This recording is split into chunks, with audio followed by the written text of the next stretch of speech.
Bueno, Ajá, vea silencio. buenos días a todos. Queremos darle la bienvenida a este segundo día de jornadas latinoamericanas de matemáticas puras y aplicadas de la FACIT, de la Universidad de Carabobo.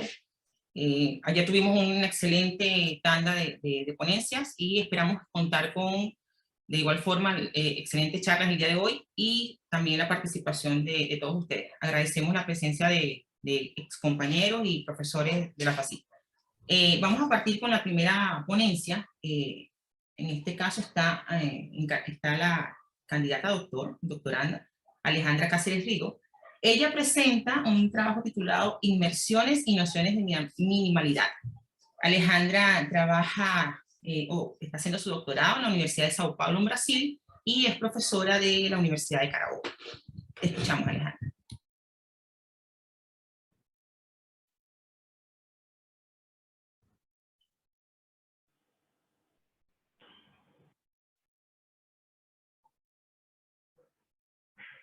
Buenos días.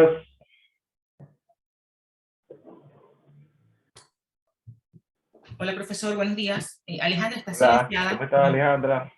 Qué gusto verte.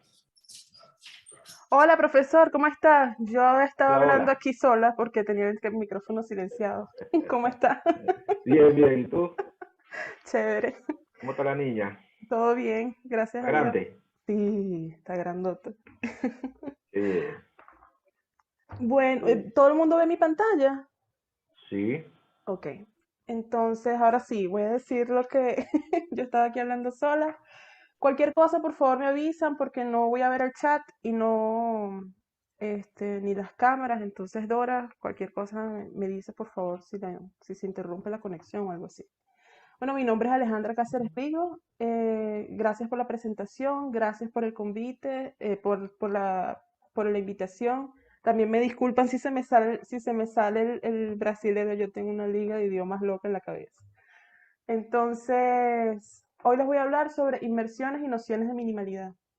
Este es un trabajo es parte de mi tesis doctoral que estoy a punto de defiendo el mes que viene en la Universidad de Sao Paulo, bajo la supervisión del profesor Valentín Ferenczi. Tengo apoyo financiero de la FAPESPI y, bueno, espero que lo disfruten. Ok, entonces vamos a empezar antes que cualquier cosa definiendo los objetos que vamos a trabajar. Vamos a trabajar espacios de Banach de dimensión infinita con base de Schauder. Más o menos, ¿qué significa esto? Si es un espacio de Schauder, si es un espacio de Banach, una secuencia, una sucesión, es una base de Schauder, es si para cualquier vector del espacio puedo conseguir una única colección de escalares, tal que ese vector se escribe como esta combinación lineal infinita, entendiendo esa convergencia como la convergencia que tenga la norma del espacio E. Una secuencia de vectores xn del espacio E es una secuencia bloque si ocurre lo siguiente, que el soporte de xn es menor que el soporte de xn más 1 para todo n. ¿Qué significa esto? El soporte, fíjense aquí, cada uno de estos xn se escribe como una combinación lineal de los vectores de la base, ¿no? De n. El soporte del vector xn va a ser todos los n tal que el an bueno, todos los m tal que el am correspondiente es diferente de 0. O sea, él me dice cuáles vectores de la base aparecen en la combinación, de forma no trivial. Entonces aquí estoy diciendo, uno, que los vectores son finitamente soportados, o sea, tienen soporte finito, y dos, que yo puedo ver los soportes como subconjuntos de los números naturales ordenados. Primero está el soporte de xn, después el soporte de xn más 1, el soporte de xn más 2 y así, en orden creciente, en orden natural. Una secuencia bloque de una secuencia básica es una base, también va a ser una base. Ok, entonces, ¿qué es lo que se estaba buscando? Voy a hablarles rápidamente del trabajo que estuve realizando. En el 2002, Timothy Gowers, él comenzó el programa de clasificación de espacios de Banach a través de subespacios. Y ese programa busca conseguir dicotomías en espacios de Banach donde se comparen dos nociones duales, por decir de alguna forma, en espacios de Banach. Por ejemplo, como parte de ese programa, en el año 2007, Ferenczi y Rosendahl probaron la siguiente dicotomía, que se conoce como la tercera dicotomía. Todo espacio de Banach tiene un subespacio con base de Schauder que o es tight o es minimal. En este caso se están comparando estas dos nociones. Son duales en el sentido de que, ¿esto cómo se lee?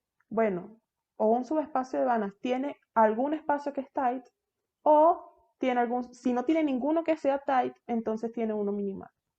Un espacio tight no puede tener subespacios minimales y un espacio minimal no puede tener espacios tight. En ese sentido son duales, ¿ok? Entonces mi trabajo, entre otras cosas, era obtener nuevas dicotomías de este tipo, en donde se contrastaran diferentes tipos de nociones de tightness que nosotros definimos y nociones de minimalidad. Entonces esta charla va a estar centrada en nociones de minimalidad. Vamos a ver a qué me refiero con minimalidad. Esta definición fue dada por Rosenthal en la década de 1950, más o menos, es una definición bastante conocida en el área.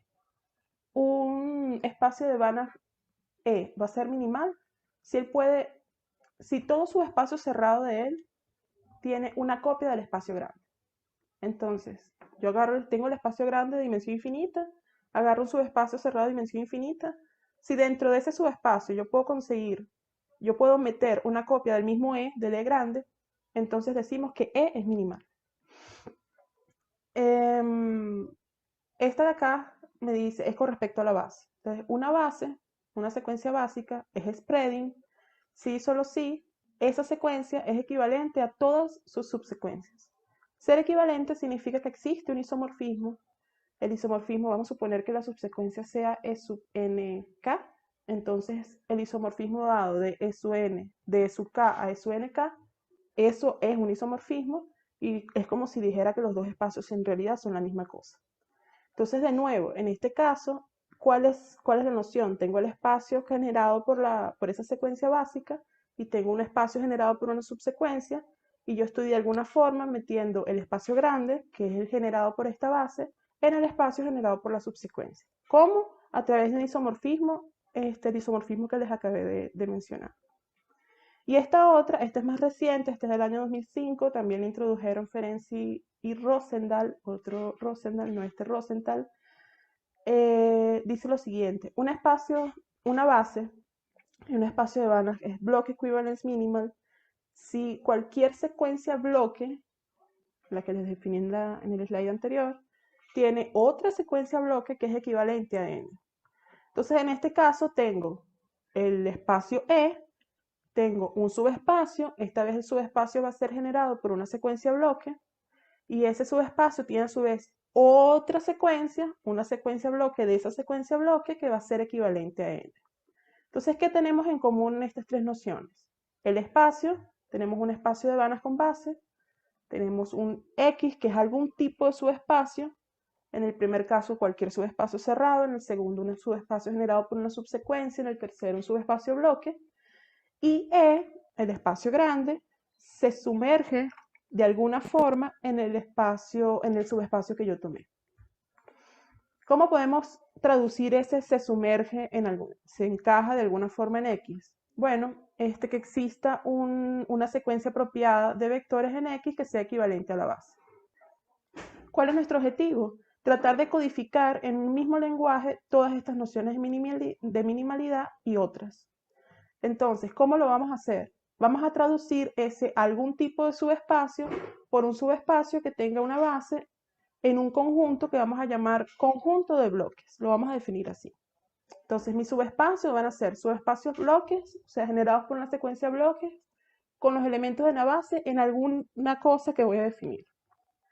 Y vamos a ver cómo se sumerge, lo vamos a traducir como que existe una secuencia en un conjunto admisible, que también lo voy a definir, que es equivalente a la base grande. Entonces, esa es la idea. Dar un lenguaje para el cual interpretar todas esas nociones de minimalidad que en teoría, o sea, en ningún lado parece que son nociones de minimalidad, pero se entiende el sentido, aquí ya va a quedar bien establecido. Y después con eso, bueno, esa es solamente una parte de trabajo, con eso nosotros definimos nociones de tightness y podemos hacer las dicotomías, pero en eso no me voy a meter hoy. Entonces vamos a tener un espacio E infinito dimensional con una base normalizada, EN, y vamos a partir de C y de esa base, vamos a tomar un subcampo de los números reales que va a contener a los racionales y va a ser enumerable, que tiene esta propiedad. Eso lo hacemos para simplificar un poco los espacios. En lugar de tomar el span, o sea, en lugar de tomar las combinaciones lineales finitas con escalares en R o en C de la base, vamos a tomar las combinaciones lineales finitas, pero con escalares en este cuerpo enumerable, ¿ok? Y ese conjunto lo vamos a llamar de su E. Ahora, vamos a tener una operación entre dos secuencias infinitas de vectores, tal que la primera de las secuencias, esta secuencia U es la secuencia UN, está también en el espacio X. X es un subespacio. Entonces, cada uno de esos UN es un vector finitamente soportado porque está en D, estos de aquí tienen soporte finito. Entonces, cada UN se puede escribir de esta forma en términos de la base X. Lo que va a hacer esta operación es, vamos a tomar la misma forma que tiene esta combinación lineal, pero en lugar de tomarlo la combinación lineal de X y, lo vamos a hacer con los elementos de la base, los elementos de la secuencia de B. B es una secuencia Bn, lo que hacemos es como cambiar, en lugar de verlo como base de XY, lo vamos a ver en base BI, si es que BI es una base. Definimos esta operación porque no es la definición, recuerden, queremos definir conjunto de vectores y queremos definir conjuntos admisibles para poder traducir esas nociones de minimalidad. Esas definiciones van a aparecer, va a aparecer esa operación que les acabo de definir. Entonces, ¿qué va a ser un conjunto de vectores? Un conjunto de vectores de E va a ser un subconjunto de aquí, que va a tener los elementos de la base, que si un vector está en el conjunto, el vector normalizado también esté, va a ser cerrado por la operación, y va a ser cerrado por la operación en otro sentido con respecto a los elementos de la base EI. Si cumple esas 5 condiciones, entonces es un conjunto de vectores, es un conjunto de bloques. Y un vector cualquiera es un DE block, es un bloque en el sentido de E si es un elemento de ese conjunto. Ejemplos. Obviamente los elementos, si tomamos la base y tomamos el conjunto con todos los elementos de la base, eso es un conjunto de vectores. La base con la base asignada, o sea, si tomamos más o menos esa base, también es un conjunto de vectores. Y todo el conjunto de E es el conjunto más grande de vectores que puedo tener. Porque es interesante tomar ese DE de esa forma, con ese campo enumerable, porque al final vamos a trabajar, después se trabajó con juegos infinitos y necesitábamos que el espacio de los vectores, dotarlo con la topología discreta y que eso fuera un espacio polaco, o sea, un espacio completamente metrizable, segundo contable, separable. Entonces necesitábamos que este conjunto aquí fuera enumerable. Por eso se hace el rollo de tomar ese subcuerpo. Entonces, sobre aquí recordemos, DE es un subconjunto de SUE que es enumerable, lo estoy tomando con la topología discreta y aquí la topología producto. ¿Qué va a ser un conjunto admisible? Un conjunto admisible va a ser un subconjunto Mejor. de O ponlo aquí. Ya va. Con esto. de secuencias infinitas de E, tal que 1, él va a ser cerrado como un subconjunto de este espacio topológico. 2, ese subconjunto va a contener todas las secuencias bloques con vectores en DE. 3, se va a cumplir esta condición de cerradura con respecto a la operación que definí anteriormente. Y por último, si yo tengo una secuencia bloque de vectores de SUE y un elemento del conjunto, siempre es posible completar cada parte finita del elemento del conjunto por vectores que estén en el espacio generado por esta secuencia. Es como una condición de completamiento. Eso de ahí sería un conjunto admisible. Conjuntos admisibles y conjuntos de vectores tienen un montón de propiedades, ya son hereditarios, todo eso se estudió en el trabajo. nosotros nos dimos cuenta que los conjuntos admisibles que nos interesaban en realidad estaban descritos por unas condiciones que cumplían los soportes de esos vectores. Entonces es posible, de cierta forma, traducir las propiedades que definen ser un conjunto admisible a través de propiedades de subconjuntos finitos de n. Entonces, por ejemplo, decir, un elemento está en una secuencia infinita de vectores, está en el conjunto admisible, sí, solo sí. El conjunto de soportes, la secuencia de sus soportes, eso aquí es una secuencia de subconjuntos finitos no vacíos de n, está en una familia admisible. Yo no voy a entrar en qué significa familia admisible, pero es interesante que ¿será que pueden pasar algo o alguien tiene el micrófono abierto? Ya los he silenciado, Alejandra. Ay, gracias. Cualquier cosa me avisa. Entonces, esos conjuntos admisibles los describe, algunos de los más importantes que estudiamos, son descritos por familias admisibles aquí. Esto aquí no depende del espacio E como tal. Por ejemplo, ser una secuencia bloque. Ser una secuencia bloque una secuencia en bloque significa que los soportes estén en bloques. Entonces yo puedo traducir eso a una secuencia de subconjuntos finitos de n de esta forma. Ser una secuencia de vectores disjuntos también es algo que se puede traducir a través de los soportes. Entonces, por ejemplo, tenemos esta familia. Estos son ejemplos de familias admisibles en fin a la omega. Entonces, ¿qué conseguimos? Bueno, ¿qué va a pasar?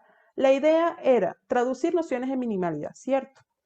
Para traducir nociones de minimalidad necesitábamos dos cosas. El conjunto de vectores que me va a decir cómo van a ser los subespacios y el conjunto admisible que me va a decir cómo voy a sumergir el espacio grande en el subespacio. Entonces, para cada familia admisible de este tipo que consideramos, vamos a tener, y para los diferentes conjuntos de vectores que yo les dije, vamos a tener diferentes interpretaciones de cómo van a ser las bases de esos subespacios que estoy considerando. Por ejemplo, si yo tomaba este BSUE, iba a ser cuando los vectores de la base solamente eran los elementos del espacio, del conjunto de bloques. En ese caso, tomando esta familia, vamos a considerar cualquier secuencia de elementos de la base. 5 minutos. Considerando esta familia, gracias, 5, ¿no? ¿O 1? 5, sí. Ok, gracias. Considerando esta familia, voy a considerar el espacio, el conjunto de todas las subsecuencias de n. Considerando esta otra, ahora no solamente subsecuencias, sino subsecuencias desordenadas. Aquí sería lo propio con subsecuencias asignadas, o sea, considerando más o menos los elementos de la base. Y por último, por ejemplo, tendríamos, en el caso de tomar el conjunto de bloques completo, este de aquí sería secuencias de vectores finitamente soportados, cualquier tipo de secuencia. Esta secuencia en bloque de vectores finitamente soportados, o esta simplemente secuencias de vectores finitamente soportados, pero de soportes disjuntos. Esas interpretaciones nos dan lugar, ya vamos a poder definir lo que sería cómo se mergulha, ¿no?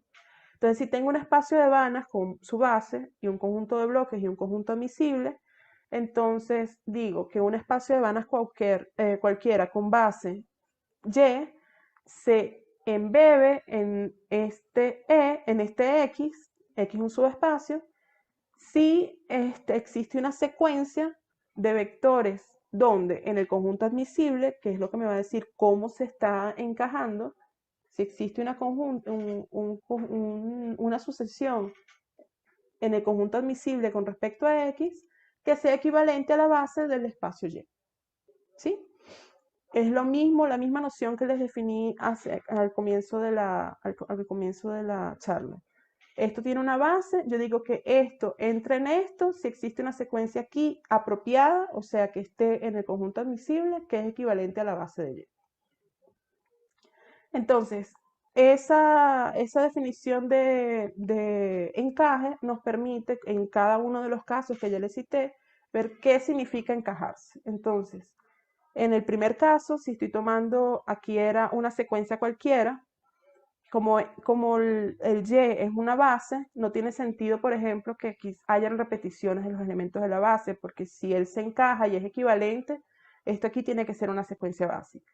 Entonces sería decir que la secuencia que es equivalente a la base de Y es de este tipo. En este caso sería decir que la base de Y es equivalente a una subsecuencia de el elemento de la base n. En este caso, fíjense que en este tendríamos el mismo caso con esta familia, por el hecho de ser una secuencia básica. Bueno, en este caso, por ejemplo, sí, puede interpretar como, bueno, Yn va a ser equivalente a este Xn, donde Xn es una subsecuencia asignada, esto también lo definimos en el trabajo. Y, por ejemplo, en este otro sería que Yn es equivalente a Xn, donde Xn es una secuencia bloque de los elementos de la base. Entonces, ¿qué se rescata con esto? Ya que tenemos cómo se embebe, podemos definir lo que es minimalidad. Entonces, un conjunto E es AE minimal, para E un conjunto admisible, si para cualquier subespacio bloque con la base en DE, en el conjunto de bloques, tenemos que CE se A embebe o se A sumerge en este X. Se A sumerge en el sentido de la definición anterior. Un minuto. Gracias, ya esta es mi última diapositiva. Entonces, ¿qué tenemos? Tenemos lo siguiente. Dependiendo del conjunto de bloques y del conjunto admisible que hemos escogido, vamos a tener diferentes interpretaciones para esta noción de minimalidad, ¿cierto? Siguiendo la descripción que hicimos antes, podemos rescatar, por ejemplo, que si esto aquí es el conjunto admisible, entonces llego justamente a la definición de ser spreading. A la definición de ser spreading, que la secuencia es equivalente a cualquier subsecuencia de ella. Aquí aparece una nueva, una nueva noción de minimalidad que hasta donde yo busqué todavía no está descrita en la literatura, pero vale la pena estudiarla. Si el conjunto admisible es entonces su noción de minimalidad va a ser sign spreading. Conseguimos la noción de minimalidad, la primera que definió Rosenthal, tomando este conjunto admisible. El ser block equivalence minimal, la que dieron Ferenczi y Rosenthal en el 2005, se consigue tomando este conjunto admisible. Y aparecen otras, ¿no? Que también vale la pena ser estudiadas. Entonces, es un lenguaje en el que podemos encajar varias nociones de minimalidad que habían sido descritas anteriormente y sin decir explícitamente que eran de hecho nociones de minimalidad. Aquí se ve que se pueden escribir todas en un mismo lenguaje. Cada una va a tener asociada una noción de tightness y cada una va a tener asociada una dicotomía. Y bueno, eso era lo que les quería presentar. Muchas gracias por su atención y cualquier pregunta le agradezco. Muchas gracias, Alejandra. Les damos las gracias, así que te felicitamos. ¿Alguna pregunta para Alejandra? Tenemos todavía 4 minutos disponibles. ¿Alguna consulta? Diego, ¿puedes activar tu audio? No, solo aplaudía. Ah, ya, perfecto. Aplaudí en silencio. Ya, genial. ¿Alguna duda, consulta, comentario que quieran hacerle a Alejandra? Por acá, Samuel. Sí, buenos días, Alejandra. Es una pregunta que en esta construcción tú utilizaste la topología producto, ¿sí? Sí. ¿Puedes hablar un poco de la topología producto? Porque según entiendo aquí tiene 2 caracterizaciones, ¿no?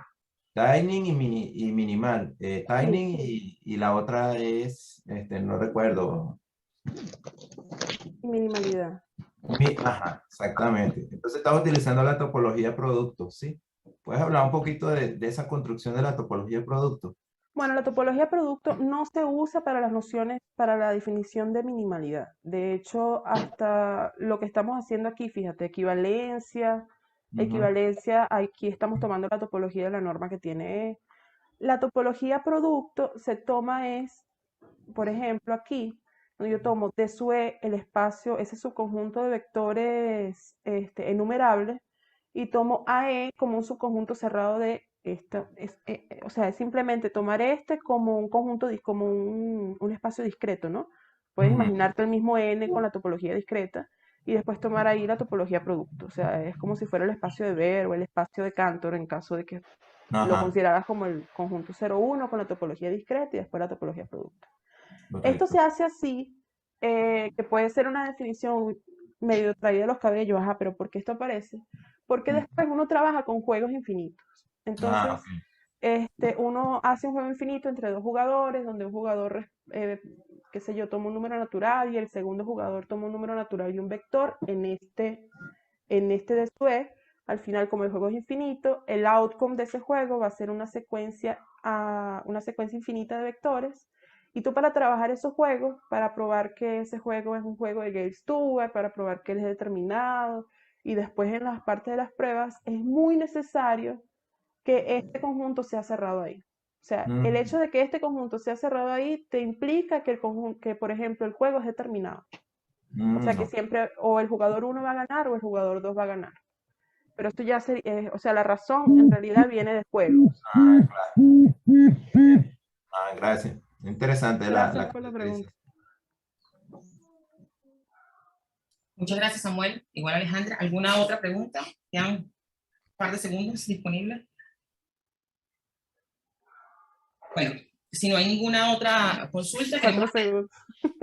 queremos darte de nuevo las gracias, Alejandra, por Muchas esta gracias. ponencia. Y ahora vamos a continuar con el programa. En esta oportunidad vamos a escuchar a Neil Guevara. Él presenta un trabajo junto a Babaniu, Hontemelo y Moret, titulado Planificación energética bajo un cierto